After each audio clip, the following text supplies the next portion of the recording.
رہے ہیں، خوش ہیں، آباد ہیں، اور بعض لوگوں کے چہروں پہ افسردگی چھائی ہوئی ہے۔ کیا وجہ؟ فرمایا اللہ میدان حشر میں ایک ساتھ کی تجلی ڈالیں گے، ساتھ کی تجلی ڈالیں گے، سارے لوگ سجدے میں گر جائیں گے، سارے لوگ سجدے میں گر جائیں گے، لیکن بعض لوگوں کی کمر تختہ بن جائے گی، جھک نہ سکیں گے۔ فرمایا اللہ اکبر، جب سارے لوگ جھک جائیں گے، جھکنے کے بعد وہ لوگ جو جھک نہیں سکے، وہ جو جھکے ہوئے ہیں سجدہ کر کے اٹھ کے دیکھیں گے، اللہ سے سوال کریں گے، اے اللہ یہ کون لوگ ہیں، اے اللہ یہ کون لوگ ہیں؟ فرمایا یہ وہ لوگ ہیں کہ جن کو سجدے کی طرف بلایا جاتا تھا، یہ لوگ صحیح سالم تھے، تندرست تھے، صحت مند تھے، لیکن سجدے کی طرف نہیں آتے تھے۔ فَلَا يَسْتَطِيعُونَ خَاشِعَةً أَبْصَارُهُمْ تَرْهَقُهُمْ ذِلَّةٌ، ان کی آنکھیں جھکی ہوئی ہوں گی، ترحقم ذلہ، ان پہ ذلت چھائی ہوئی ہوگی۔ وجہ کیا؟ کہ انہوں نے دنیا میں قدرت کے باوجود اپنے رب کے سامنے سجدہ نہیں کیا۔ اذان ہو رہی ہے، 5 وقت اذان ہو رہی ہے، اللہ اکبر اللہ اکبر اللہ اکبر، وہ لوگو اللہ بڑا ہے، وہ لوگو اللہ بڑا ہے، وہ لوگو اللہ بڑا ہے۔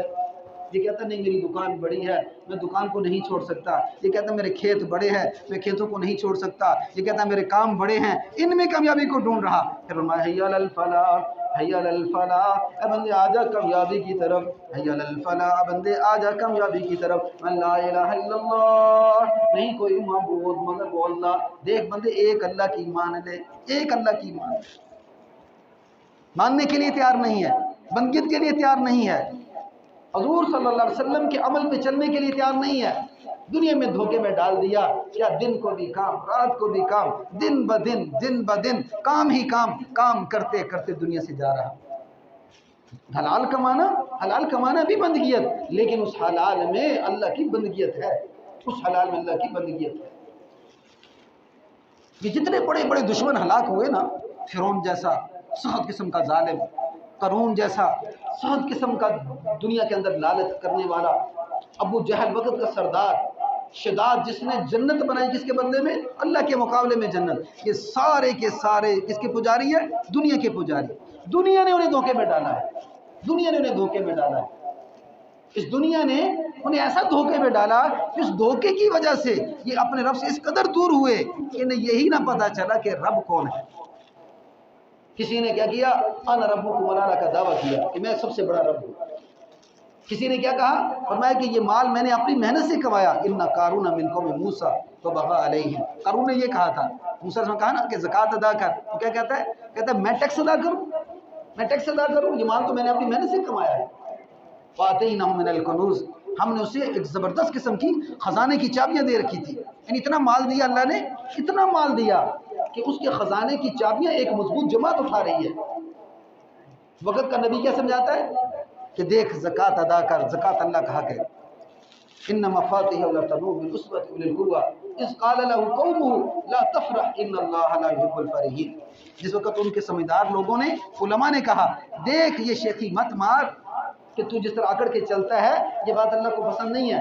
علماء نے کیا کہا؟ وابتغ فیما آتاک اللہ الدار الآخرۃ ولا تنس نصیبک من الدنیا احسن کما احسن اللہ علیک ولا تبغ الفساد فی الارض۔ دیکھ اس جو تجھے زیب و زینت دے رکھی ہے نا، جو تجھے مال دے رکھا ہے، اس سے اپنے آخرت کے گھر کو تلاش کر۔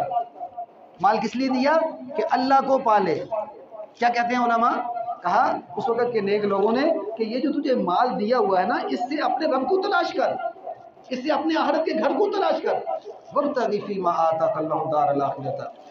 نصیب میں نہیں ملتا انسان کو وہی جو اس کے لکھا ہوتا ہے، وہ اپنے نصیب کا کھائے گا، آگے بھیجے گا، تو وہاں جا کے اپنے اللہ سے پالے گا، وہاں جا کے اپنے اللہ سے پالے گا۔ اب کون سمجھا رہا؟ وقت کے علماء سمجھا رہے، وقت کا نبی سمجھا رہا، اس کے دماغ میں یہ بات نہیں آ رہی۔ اور وہ کیا کہتا ہے؟ یہ مال تو میں نے اپنی محنت سے کمایا ہے۔ یہی کچھ ہو رہا ہے، آج بھی یہی کچھ ہو رہا ہے، دیکھو ذرا۔ تو پھر کیا نتیجہ کیا نکلا؟ نتیجہ یہ نکلا کہ جس وقت اس نے بات کو نہیں مانا اور بجائے وہ اللہ کے نبی کی بات کو مانتا، نبی بھی تہمت لگا دی، نبی بھی تہمت لگا دی، بجائے وہ نبی کی بات کو مانتا، نبی پہ تہمت لگا دی۔ تو اللہ نے موسیٰ علیہ السلام کو اختیار دے دیا، اے موسیٰ بتاؤ میں اس کے ساتھ کیا کروں؟ فرمایا اے اللہ جس طرح اللہ اس کو آپ نے مال دیا ہے نا، اللہ اس کو زمین میں دھنسا دے۔ اور پھر آوازاری کرنے لگا، دیکھ موسیٰ مجھے معاف کر دے، جب تہمت لگائی اس وقت آوازاری نہیں کی، جب پکڑا گیا تو پہلے سمجھتا تھا کہ موسیٰ میرے ساتھ مذاق کرتے ہیں، پہلے کیا کہتا موسیٰ علیہ السلام میرے ساتھ مذاق کرتا ہے، نعوذ باللہ استغفر اللہ. لیکن جب جہاں تک گھٹنوں تک گیا، پھر کمر تک گیا، تو اب سمجھ گیا کہ اب تو سچ نظر آ رہا ہے. موسیٰ علیہ السلام حکم دے دیا اس کے ارد گرد جتنے لوگ ہیں یہاں سے ہٹ جاؤ. قارون تھا، قارون کے 2-3 ساتھی تھے وہاں کھڑے رہے.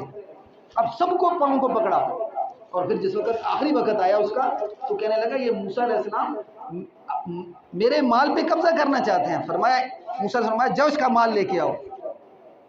تو قرآن پاک کے اندر آیا کہ اس کے خزانوں کی ایک چابیاں ایک مکمل مضبوط جماعت اٹھاتی تھی، یعنی چھوٹا کوئی خزانہ نہیں تھا، ایک جماعت ایسی مضبوط جماعت کہ ان کے خزانے کی چابیاں اٹھا رہی ہیں.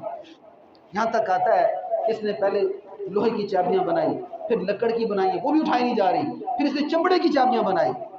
سوچو کہ لوہے کی چابی ذرا مشکل ہے اٹھانا، پھر لکڑی کی چابی تھوڑی اس سے کیا ہوتی ہے کم ہوتی ہے، جب وہ بھی نہیں اٹھا سکتی پھر اس نے چمڑے کی چابیاں بنائی. کتنا خزانہ تھا، کتنا خزانہ تھا. سوچو جب خزانہ لایا گیا فرمایا اس کے سر پہ رکھو، جس وقت تک یہ زمین میں خود دھنسے گا فرمایا اس کا خزانہ بھی زمین میں دھنستا رہے. کیا ہوا؟ خزانہ بھی زمین میں دھنس گیا، قارون بھی زمین میں دھنس گیا، نہ قارون بچا نہ قارون کا خزانہ بچا.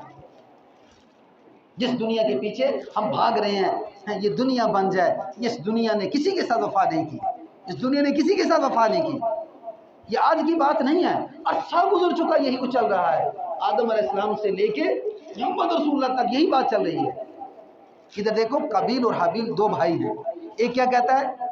ایک کہتا ہے کہ میں تجھے نہیں چھوڑوں گا، میں تجھے ماروں گا اور اس کے بدلے میں فلاں عورت کے ساتھ نکاح کروں گا، کہ جو تیرے نکاح میں اللہ نے دے دی ہے اسی سے نکاح کروں گا. کس کے نشے میں آ کے؟ دنیا کے زیب و زینت کے نشے میں آ کے یہ کیا کر رہا ہے؟ یہ اپنے بھائی کو قتل کر رہا ہے، یہ اپنے بھائی کو قتل کر رہا ہے. کس کے نشے میں آ کے؟ دنیا کے زیب و زینت کے نشے میں آ کے. تو آگے سے دوسرے بھائی نے کیا کہا؟ اگر تو مجھے مارنا چاہتا ہے تو میں تیرے اوپر ہاتھ نہیں اٹھاؤں گا، میں تیرے اوپر ہاتھ نہیں اٹھاؤں گا. میں اللہ سے ڈرتا ہوں اور یہ سمجھتا ہوں کہ تم میرا گناہ بھی خود اٹھائے تو. ایک کا عمل دیکھو دوسرے کا عمل دیکھو، ایک دنیا کو چاہنے کے لیے آگے کر رہا ہے اور ایک اللہ کی رضامندی کو حاصل کرنے کے لیے کر رہا ہے. اب جب کیا ہوا، ایک نے جناب دوسرے کو مارا، مارنے کے بعد اب کیا ہوا کہ جب مارنے کے بعد کندھے پہ اپنے بھائی کی لاش کو اٹھایا ہوا ہے، کندھے پہ بھائی کی لاش کو اٹھا کے، تو ظالم کو یہ نہیں پتا کہ میں بھائی کو دفن کیسے کروں. ایک کوا آیا حقیر مخلوق، وہ آگے کیا کرتا ہے؟ زمین کو کریدتا ہے، اور کریدنے کے بعد جب زمین کو اس نے کریدنا شروع کیا تو کریدنے کے بعد وہ اپنے کوے کو مارتا ہے، مارنے کے بعد اس کو دفن کیا. تو پھر وہ جو جس نے قتل کیا نا اس نے یوں سر پہ ہاتھ رکھا اور کہنے لگا آئے افسوس میں اس کوے سے بھی بدتر ہوں کہ یہ تو اپنے بھائی کو مار کے زمین میں دفن کر چکا اور میں اپنے بھائی کو مارنے کے بعد کندھے پہ لے کے پھر رہا ہوں جگہ جگہ. یہ کون ہے؟ یہ وہ ہے کہ جس نے دنیا کی خاطر کیا کر دیا؟ اپنے اللہ کو ناراض کر دیا ہے. جس نے دنیا کی خاطر اپنے اللہ کو ناراض کر دیا ہے. تو دنیا کیا؟ دنیا دھوکے کا گھر ہے، کچھ دنوں کا کھیل ہے، تماشا، پھر ختم ہونے والی ہے. اور باقی رہنے والے کیا؟ والباقیات الصالحات، کہ آپ کی نمازیں باقی رہنے والی ہیں، یا آپ کی تراویح پڑھنا باقی رہنے والا ہے، یہ روزے رکھنا آپ کا باقی رہنے والا ہے، یہ دنیا کے اندر اللہ کے سامنے سجدہ کرنا یہ باقی رہنے والا ہے، حضور صلی اللہ علیہ وسلم کے نقش قدم پہ چلنا یہ باقی رہنے والا ہے، اور باقی دنیا ساری ختم ہونے والی ہے. اب ختم ہونے والی چیز کے پیچھے بھاگے اور باقی رہنے والی چیز کو چھوڑ دے، نقصان والی بات ہے کہ نہیں؟ اس کر کے اللہ مقصود زندگی اللہ کو راضی کرنا. اور جب تک یہ انسان کی زندگی باقی ہے کوشش یہ کرے کہ اللہ موت سے پہلے پہلے مجھے وہ زندگی عطا فرما کہ جس زندگی پہ میں اللہ آپ کو راضی کر کے دنیا سے چلا جائے. سبحان اللہ.